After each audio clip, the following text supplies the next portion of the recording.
victory against human trafficking throughout the region. What we did was climate change. Because if it goes higher or lower, whatever the hell happens, there's climate change. It's the greatest con job ever perpetrated on the world, in my opinion. You're not going to find all of them.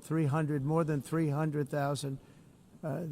The carbon footprint is a hoax made up by people with evil intentions, and they're heading down a path of total destruction. You know, the carbon footprint was a big, big thing taken advantage of by the world for many, many years, but not any longer, as you probably noticed.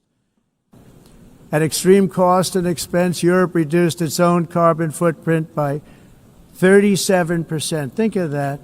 Congratulations, Europe. Great job. You cost yourself a lot of jobs, a lot of factories closed, but you reduced the carbon footprint by 37%. However, for all of that sacrifice and much more, it's been totally wiped out and then some by a global increase of 54%.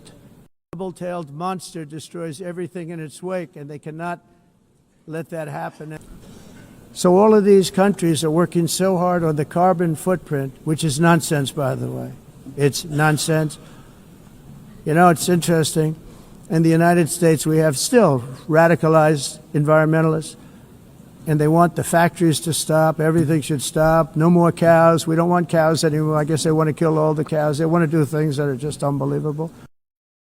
The primary effect of these brutal green energy policies has not been to help the environment, but to redistribute manufacturing and industrial activity from developed countries that follow the insane rules that are put down to polluting countries that break the rules and are making a fortune.